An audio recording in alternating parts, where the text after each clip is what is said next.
welcome to the product overview and installation video of the 280ZX Camber and Toe brackets and trailing arm bearing kits. In this video, we're going to go over what's included, what they do, the benefits as well as what they do. We're going to go over what modifications you have to do, as well as a installation aspect of it. And finally, we're going to go over showing you the adjustment and torque specs of the video.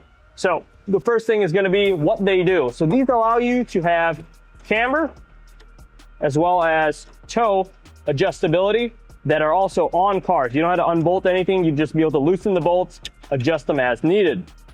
Now, doing so will raise and lower your pivots of the trailing arms onto the rear crossmember, and then that way you're able to have a budget-friendly option and don't have to go to our full full trailing arm setup or the full multi-link setup that we have. Although those have their benefits, if you're really just on a budget and trying to get your camber and toe adjusted, I think these are going to be the way to go. Now, these are going to come pre-assembled like this, so they're going to make sure that we're going to have to check all the clearance, all the holes are clear. We're not going to torque the brackets or anything down. We just want to make sure that they have a good fitment. Everything slides nice and free. You might have a little bit of friction on there, a little bit, but over time it'll wear itself through. Now, you're also going to get a set of these 4 trailing arm bearings. They're going to have the misalignment spacers pre-installed, probably zip tied together, and they're going to come with the snap rings already installed as well. So there's going to be a few things that you'll have to do to unassemble to get them onto the bearings as well. Now, briefly, I'm just going to show you what one of these consists of. It consists of a bearing that's press fit inside, and then it comes with the internal snap ring, 2 of the misalignment spacers, and then the external snap rings to lock everything in place. So next we're going to go over modifications. So what you'll have to do for this kit is you're going to want to press out the old rubber bushings out of your trailing arms. These replace them with bearings or UniBalls, as they call it. And these rubber bushings, they wear out over time, and they really don't give you a good, nice adjustment when you do adjust your camber and toe. Now, this kit replaces all 4, both the inner and the outer on both trailing arms for the S130. So next we're going to go over modifications that you're going to need to do. So the trailing arms, you're going to have to press out the old bushings. Now, these are really no good anyway. And they really don't allow you to have much adjustment when you opt for the new brackets. So once the bushings are out, you're going to want to press those out. You're going to have to modify the crossmember as well. So you can see on the crossmember, this is the unmodified version and this is the modified version. All I did is I cut pretty much the welded bracket off, removed that, cleaned up the material really well. Sometimes you'll notice that these seams that they have, some protrude, some don't. We've noticed that the seams aren't really that accurate in their manufacturing process. So we've seen ones that protrude out that actually have this lip, some that don't. So if you do, you might just have to shave that down. Really not a big deal because you're already kind of grinding it out and modifying it. So once that's a nice, clean, welding ready surface, then you're ready to put the brackets on. Now, we recommend that you can do one of 2 things, and one is a little more accurate than the other. You can mark where the center of the original bracket was. After you mark it, you can mark the center of your new bracket and put that on and align that up. Now, that's a relatively accurate way of doing that. But now, because when you upgrade to bearings onto the trailing arms, you don't have any side-to-side adjustability. So what I do recommend you do is press in the bearings first, put in one of the holes onto the bearings with the bolts, and then use the width of the trailing arm to guide where that second part of that bracket is going to be. That'll be a lot more accurate of a way to do that when you mount it on. Then you can make your mark where you know how to tack weld, and so then you can just mark, align your mark left to right. We think that's the best method. That's the method that we're gonna do for this installation video. Okay, so next we're gonna go over the installation. Now, what I'm gonna do is I'm gonna remove the outer snap ring first. We do pre-assemble these, so make sure you have a set of snap ring pliers. Okay. Once you have the snap ring removed, you can also and cut the zip ties and remove the misalignment spacers. Now, these are pretty tight in there, so you might want to just push them out. All right, so once you get the misalignment spacers and the snap ring out, these have a really tight tolerance, so sometimes you gotta force it away and get some pliers and pull them out. Now, you're going to want to check to make sure that your bearing surfaces that we're going to be pressing into are nice and clean. Taking a wire wheel through them, it doesn't hurt.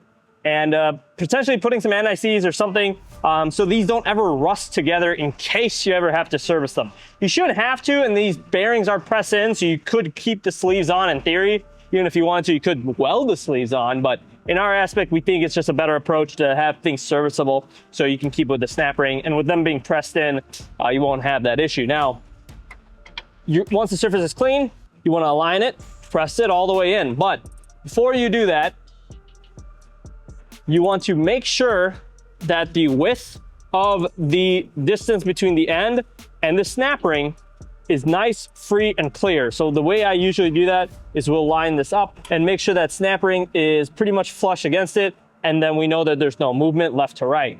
On some cases, if there's ever like spatter from the factory onto the ends, it's not a bad idea to just quickly clean that up so you have a nice surface where these will seat against. Now, we've never come across an issue like that, but we can't say that there won't be one for a few of those cars that are out there. So then you can go ahead and press in your bearings and follow that up. Once the bearing's all the way through, then you can install your snap rings. All right, so now we got the 280ZX bearing sleeves from Apex Engineered installed. I'm gonna go ahead and then install the snap rings. So then once you have your snap rings installed, you can go ahead and reinstall those misalignment spacers. And then you would reuse your bolt for the trailing arms single hole. And then we can go ahead and see how easily that this is able to be moved now that we have a bearing. We can go ahead and put the bracket on along with the bolt and washer. You can go ahead and put this on the lower setting. That's going to be closer to the factory style side. Get a marker, mark where your bracket should go. And that way you have a left and right measurement on where the bracket is.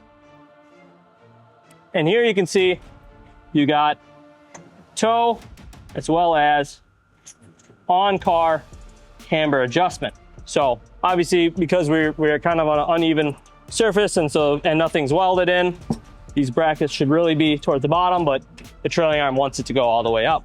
But yeah, a pretty cost-effective solution for camber adjustment on the 280ZX. Once you have the bracket put onto the crossmember, you can put a couple marks. You can go ahead and disassemble everything, throw a couple tacks on there, check your gaps, make sure your fitment's good. And then on the exterior edge, you just place a nice MIG or TIG weld, something that'll be structurally sound. We do recommend having a professional welder install these for you.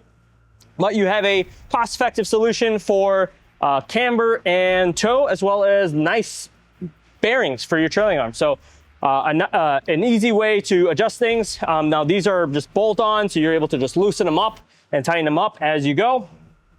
Now for the torque specs, we recommend the 3/8 bolts here to 20 to 25 foot-pounds. The center bolt here, that 12 millimeter bolt, to about 40 to 45 foot-pounds. If you ever notice slipping, like if it slides up and down, we haven't experienced it. But if you do ever notice slipping, you could always add additional torque for that. It's not going to hurt the bearings in any regard. And the torque on the factory bolt would still be just to the factory settings on there. Now, whenever you go to loosen it up, you loosen up the bolts, you'd adjust, or whenever you go to adjust it, you loosen up the bolts. You can move your slider up and down, toe in and out, and then just tighten them back up after you're done with your alignments.